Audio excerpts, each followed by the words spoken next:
Welcome to this explainer. Today, we are totally bypassing Area 1 and Area 2 to dive straight into a rigorous masterclass on Area 3 of the AICPA blueprints for the BAR exam. We're talking all about state and local governments. Now, if you're preparing to compre this section, you already know the basics of modified versus full accrual, right? And you know the difference between fund and government-wide statements. So what we're doing today is laser focusing on exactly how to classify and report specific balances within the correct statement set. We are going to master net position, fund balance, capital assets, and long-term liabilities. Let's get to it. Here is our agenda for today. We'll be mastering net position balances, tackling the fund balance classification hierarchy, contrasting the two measurements, breaking down capital asset reporting rules, sorting out long-term liability classifications, and finally, navigating some lethal bar exam traps. Okay, let's dive right in with our continuous running example, the city of Oakmont. We are going to track Oakmont's baseline financial data through every single rigorous reporting rule today. Oakmont has a really interesting mix of current items like $4 million in general fund cash and $125,000 in inventory sitting right alongside some major long-term items. For instance, they have a $22 million infrastructure asset. That asset has $2 million in accumulated depreciation, and it's backed by $8.5 million in related bonds. On the liability side, they hold an OPEB liability of $3.2 million plus $450,000 in compensated absences. And they also have a proprietary water utility asset worth $6 million against $2.1 million in revenue bonds. Our job? We are going to slot every single one of these numbers into its absolute correct reporting home. Section 1. Mastering Net Position Balances. Starting with our first category, we absolutely must strictly apply the net position framework across government-wide, proprietary, and fiduciary statements. This is the big picture, the long-term view of a government's financial health. Now notice the strict GASB terminology in the net position formula. It's assets plus deferred outflows minus liabilities minus deferred inflows equals net position. Do not fall into the trap of using private sector terms here. Never, ever use terms like prepaid assets for deferred outflows, and definitely don't use unearned revenue for deferred inflows. This is a massive bar exam trap, guys. In the GASB world, a deferred inflow is something very specific, like property taxes levied for a future period. Unearned revenue, on the other hand, that is strictly a liability. It is not a deferred inflow. Keeping that vocabulary perfectly separated is absolutely crucial for Area 3. So once you calculate that total net position, it must be divided into three strict categories. First up is net investment in capital assets. This is your capital assets net of accumulated depreciation and net of related debt only. For the city of Oakmont, this means taking their $22 million infrastructure asset, subtracting the $2 million in accumulated depreciation, and then subtracting only the $8.5 million in infrastructure-related bonds.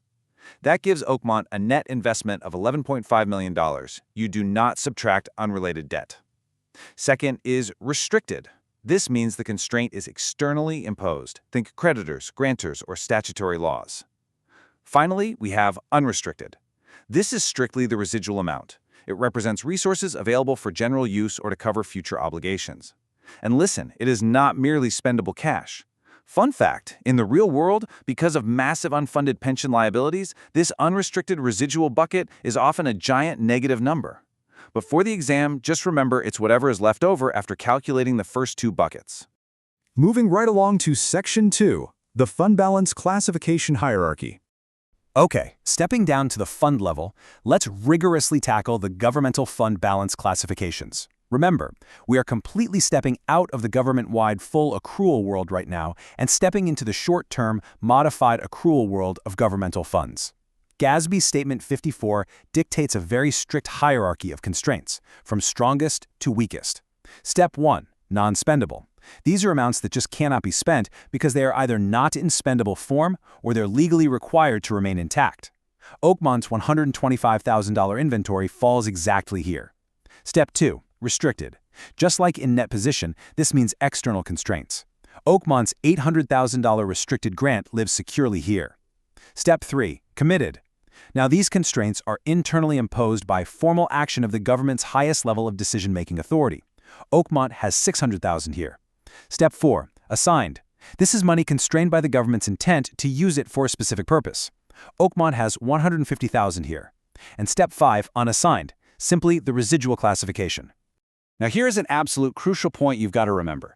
Only the general fund can report a positive unassigned balance. Why is that?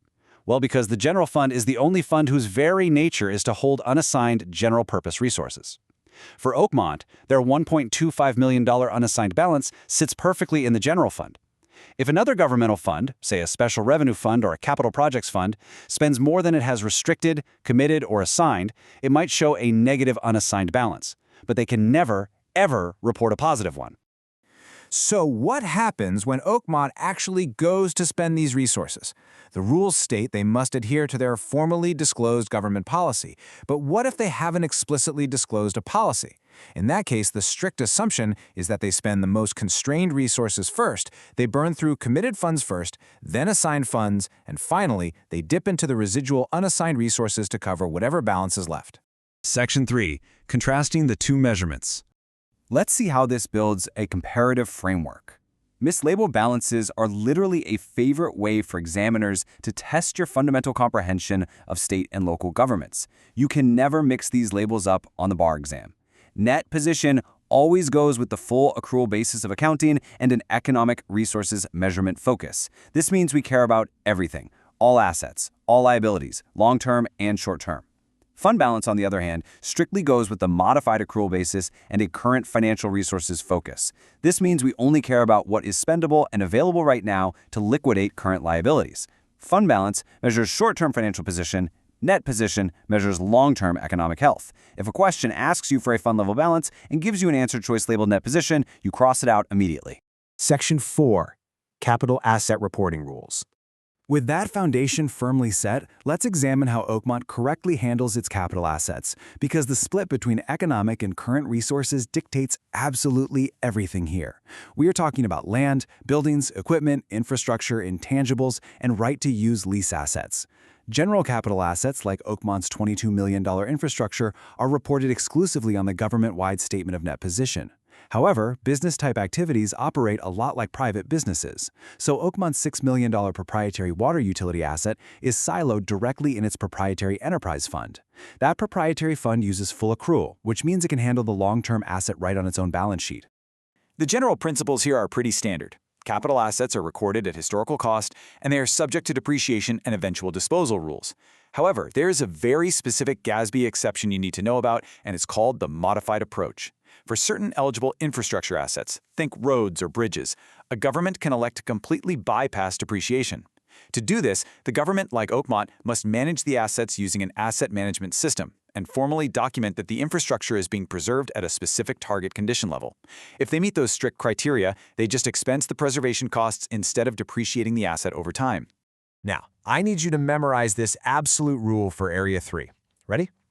Governmental funds record capital outlay, never the asset. Because governmental funds focus only on current financial resources, a $22 million bridge just isn't a current resource. I mean, you can't pay the city's monthly electric bill by handing the power company a chunk of a bridge, right? So in the governmental fund, you record an expenditure called capital outlay when you acquire the item, but the actual capital asset never, ever appears on the governmental fund level balance sheet. Section 5. Long-term liability classifications. Similarly, we have got to perfectly classify Oakmont's long-term obligations to avoid any statement mismatching. The logic exactly mirrors what we just discussed with capital assets.